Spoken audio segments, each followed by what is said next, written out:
Are you afraid to die? This time I wasn't scared.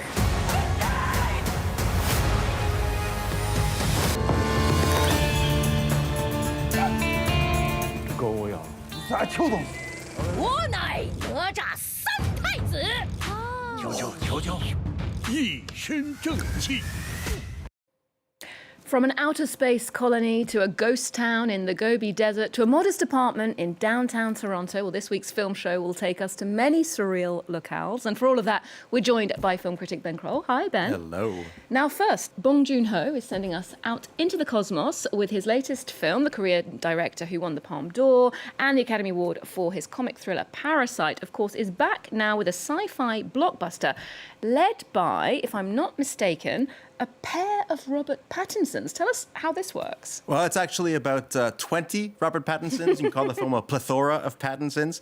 The actor plays a down-on-his-luck bum who signs up for a cloning program to test out all the ways to die in space. Every time one Pattinson dies, another one is born to vigorously die anew until the day arrives when two end up alive at the same time. Now, that's a big no-no in this sci-fi dystopia, setting up a lot of action and comedy. Let's take a look. On Earth, nothing was working out, and I wanted to get the hell out of there. You're applying to be an expendable? You read through the paperwork. Yeah. I should have read through it. That's it. Mickey, deep breaths, fill your lungs. Imagine there's an unknown virus in the air. And you're sucking in every single microscopic particle floating around. All the viruses. So good. Wow, okay, outer space vibe there. It certainly doesn't look like Parasite. What's the director going for here? Well, you know, Bong Joon-ho works in two modes. On the one hand, he makes these very tight and precise Korean language thrillers like Parasite. And on the other hand, he works on these over-the-top English blockbusters, of which Snowpiercer and Okja preceded Mickey 17. So this is definitely more in that second mode. In fact, it's even more wild and rambunctious than the previous films of its ilk. Here is Bong Joon-ho bugging out. He's mixing genres, he's mixing philosophical concepts and gloopy creature designs, political satire, all into something that plays like a giant live-action cartoon. So, like I said, it's one for the fans, one for Pattinson fans, and it's one for fans of Bong Joon-ho at his more outlandish extreme. Okay, well, in fact, we can hear from Robert Pattinson talking about his character, or characters. Take a look. Almost every single one of you will be remembered throughout history. They made me work my ass off, giving me one shitty mission after another.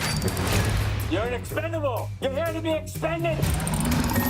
Every time I died, they just printed me out again. Everyone asks, what's it feel like to die? I think there's something quite moving with Mickey where he is trying to process what he is and what he's made out of, but then it also at the same time has a kind of relationship with all of his previous selves and then figure out why he's the one to survive and like why he's worthy of surviving and why the other ones weren't. The ship was filled with mostly dickheads.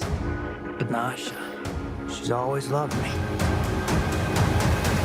That's when everything changed. A lot of Robert Pattinson for your buck. So how does he do in this over-the-top world? He does great, especially when he's acting off of himself. You know, Pattinson has had a pretty crazy career, if you think about it. Like, he started as a teen idol, then he became an auteur darling, and now he's an action star. But it turns out that he's really, really gifted at comedy. Okay. He plays two twins. One is very dour, and one is very doofusy.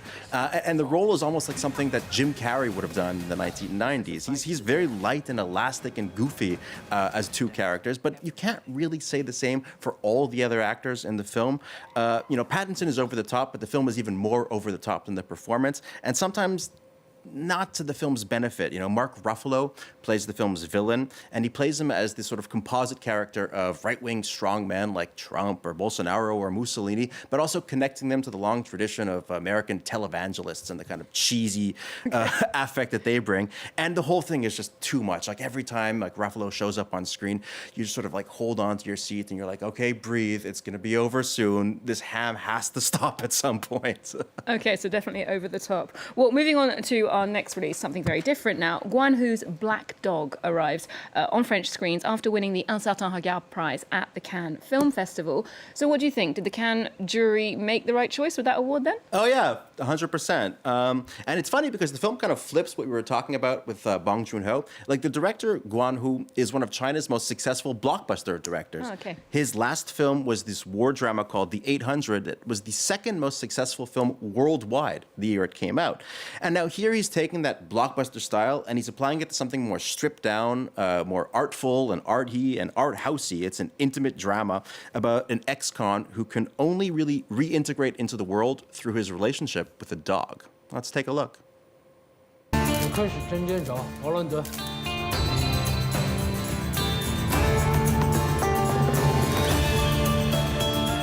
我这次的命就值这些。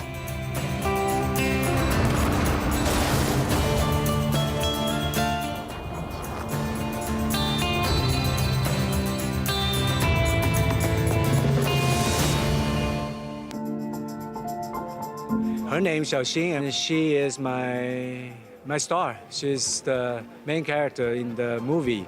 It's a universal story about a man and a dog. Their relationship serves as a reflection of their struggles and ultimately becomes a source of salvation for both. I asked the director, is it possible that I adopt her? My life changed.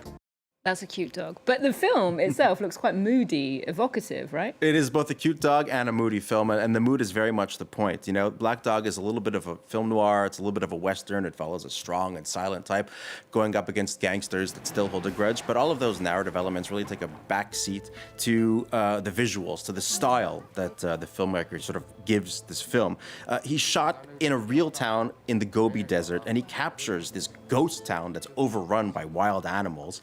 In vast widescreen shots that really transport you into this world. You can lose yourself in the film just existing in this strange and surreal landscape, and that's really its pleasure. It's a real trip. It takes you on a whole experience. Not every day that you get to visit the Gobi Desert at the cinema, indeed. And with such good company and with such cute dogs. Well, staying with the Middle Kingdom blockbusters, the Chinese animated film Neza 2 recently became the highest-grossing animated movie worldwide. The fantasy adventure stars a demonic little child in the lead role. Here's a bit more about it. Take a look at this report.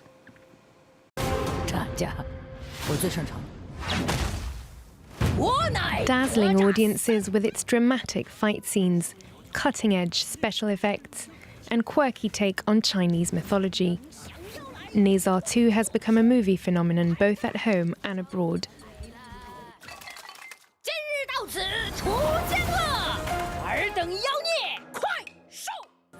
The animated blockbuster draws inspiration from a story dating back to the Ming Dynasty. Released for the Lunar New Year in China, it's also seen crowds flock to the cinema in Australia, Canada, and the US, where the story of a little demon warrior has delighted international audiences. I really enjoyed the story. I think I really enjoyed the fight scenes as well. The animation was so fun. It was super pretty and beautiful. Aesthetically, it's distinct from a lot of Western animation, and I really like that. I think that was a breath of fresh air.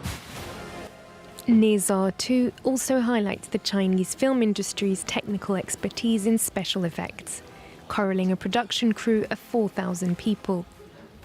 Its success has also sparked a new interest in the regions depicted in the story, with tourists now keen to see some of the incredible diversity of China's landscapes. I found out in the movie that it was about a certain location here in China, so I figured I'd go with my son because he loved the movie. The fact that he's half Chinese and half Canadian, and he's really excited about learning more about the Chinese culture, I'm happy for that, and I'm all for it. Tour operators in the Jiangxi province say they've seen a 23% boost in foreign visitors thanks to the film's popularity. Add that to the endless varieties of merchandise Neza has shifted and almost $2 billion in ticket sales. It looks like the little warrior has won the fight for cinematic supremacy. The film overtook Pixar's Inside Out 2 which held the record of most successful animated film of all time for all of 8 months. Wow. It goes to show you that animation right now is in an extremely lucrative moment, and it's really dominating the global box office. In fact, if you look at the top 5 most successful animated films of all time, the oldest film is only from 2019. It's Frozen 2. Which is to show you that animation is really at its high moment, and Hollywood is no longer the only game in town. Indeed, that film, Nizar 2, proof of it indeed. Well, we're wrapping up the show with an uncommon look at an unconventional subject. French filmmaker Marie Losier followed the musician Peaches over the course of 17 years, which resulted in the documentary Peaches Goes Bananas. It's quite a lot of time spent with her. What did that time yield? Well, it gives you an extraordinarily intimate look at the woman behind the public figure, like everyone sort of knows. Peaches, the feminist queer icon and musician, but maybe not as many people know Meryl Nisker, the nice Jewish girl from Toronto, and you get to sort of spend time with her and her parents and her family. The film is also a remarkable aesthetic object. The filmmaker Marie Losier shoots on a handheld 16mm camera that can't record sound. And so you get these rich and tactile images collected from 2 decades of shooting, set against a whole different soundtrack of voiceovers and interviews and personal archives. Now, that long shoot also makes for a very moving portrait of aging, of the passage of time. We see a body changing over time. We see friends and family sometimes falling away to age and illness. And altogether, that gives this musical and delicate film something very deep and rich and haunting. I highly recommend it. Okay, sounds quite charming. Thank you very much for the tip, and thank you for the roundup this week as well. We'll leave you with that quirky, colourful and poignant addition to Marie Losier's unique body of work. Here's a clip of Peaches Goes Bananas. Otherwise, do join us next week for more movie news and every day here on Arts 24. I worked at the YMCA, and it was super boring, and I would play songs to the kids, and they were just like, what kind of drug you have my kids on? So there's like a punk audience who would spit on you or pull your hair. And I play with that now. I think I played every song. No, you forgot, fuck the pain away. A little more provocative than they would have thought.